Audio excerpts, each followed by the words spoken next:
picks up her second foul. We're under a minute now, 58 seconds to go. Gay City again set to inbound. Mullins to the left of her own basket in front of the Gay City cheerleaders. Gets the ball into Thompson. And like I said, Gay City's going to be on the line shooting free throws. And that's going to be 5 on Music.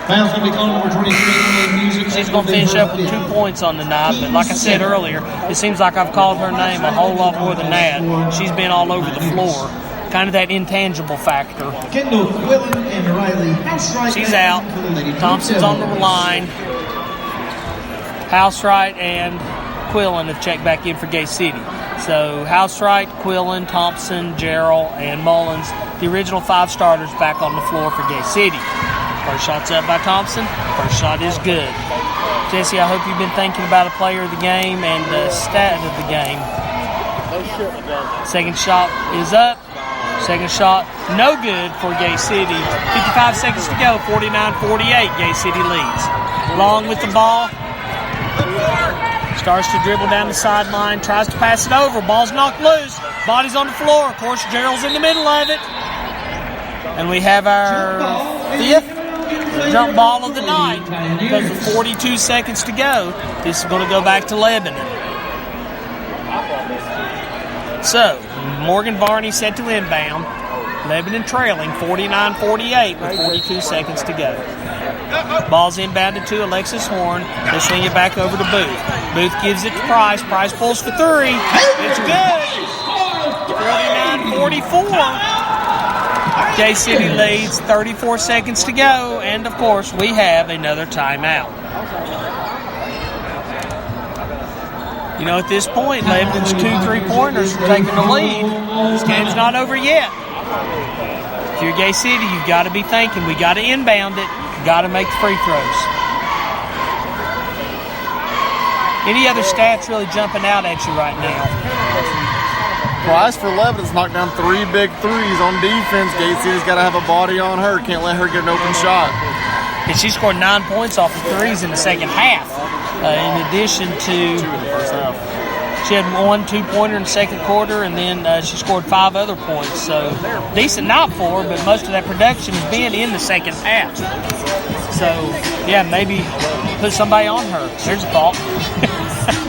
Maybe we should run over and tell Coach Housewright that. Something tells me she already knows. Lebanon already back on the court, ready to finish this game. Gay City gets their warning buzzer. And here we go. So, 49-44, Gay City leads, 34.7 seconds on the clock. Mullins set to inbound. Full court pressure by Lebanon. And she better toss it in. She gets it to Thompson. Thompson brings it down the court. Going to have to get it across the timeline. Passes to Dunn. Dunn gets it down to a wide-open Quillen. And Quillen's going to be fouled by Lauren Booth. 26 seconds to go. She picks up her 3rd foul. And Spider Monkey Quillen on the line. So last year when Quillen was playing on defense, she was just all over the place, on the floor, hands waving. And I told Joe one night that she just reminded me of a spider monkey out there. So I've called her that ever since. And I mean that as a full compliment to her defensive abilities. First shot's up by Quillen. Shot is good. First time I called her that to her face, I don't think she quite knew how to take it. So I tried to assure her I meant it as a good thing. Second shot's up. Second shot's good.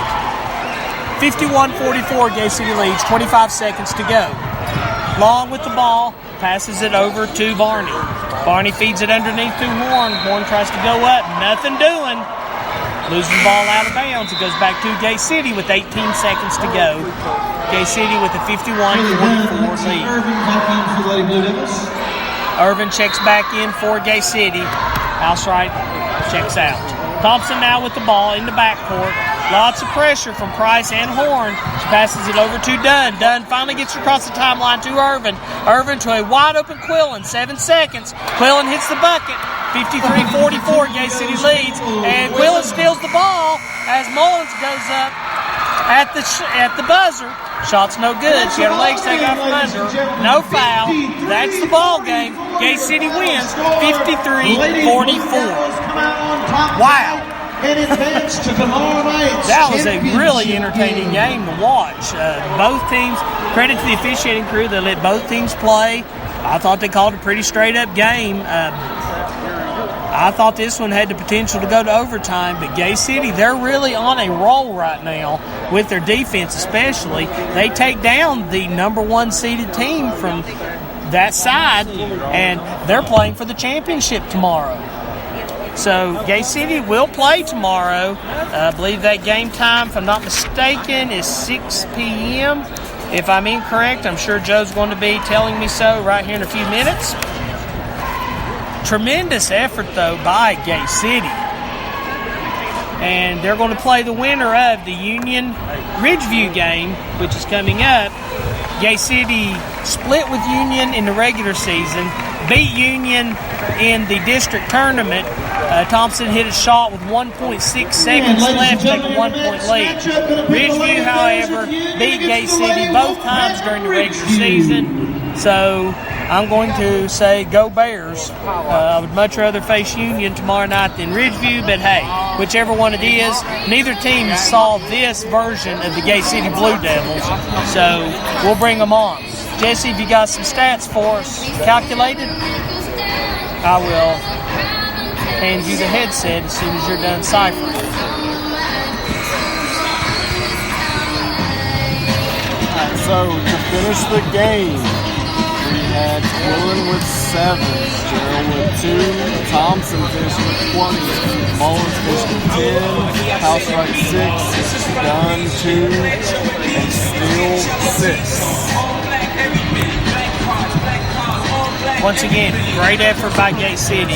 We're going to have to kind of move our post game along. They've got other broadcast crews, I think, ready to move in. So really quickly, let's go through our superlative awards. I want to mention the law office of Jesse Walker McMurray's stat of the night.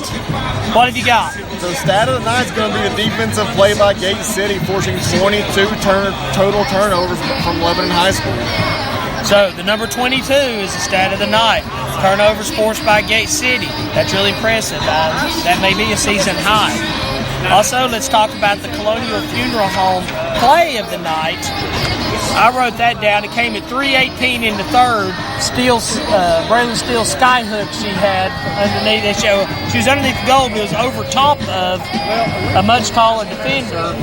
It's kind of a la Kareem there. She dropped it in. It was really pretty. That's going to be our Colonial Funeral Home play of the night. And our delegate Terry Kilgore Leadership Player of the Game Award goes to... I'm going to give it to Mullins tonight. Lebanon was on a run in that third quarter. Mullins came out and hit 3 big threes that made a free throw and scored 10 of 18 points. It kind of held Lebanon at bay. So, that's going to be our delegate Terry Kilgore Leadership Player of the Game Award. I'm going to fuss a little bit because I had her pick for the Elliott Smith Blue Devil of the Game Award.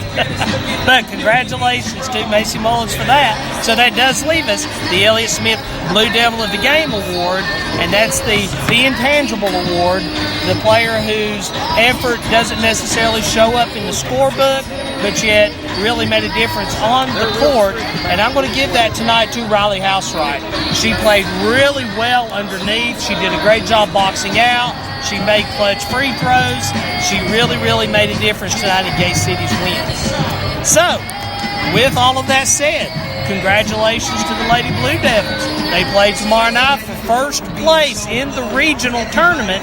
It's going to be against the winner of Union and Ridgeview, so it's going to be an all-Mountain 7 final tomorrow night. Make sure you tune in at 6 o'clock for the girls' game. Then make sure you tune in at 8 o'clock for the boys' game. It would be really nice if Gay City comes out with a pair of twin trophies tomorrow night. If you can't make it up here to Wise, tune in to us. And with that, I'm going to sign off. I'm Chris Carr, along with Jesse McCormick. You're listening to the home of Blue Devil Sports. This is Gay City Sports Radio.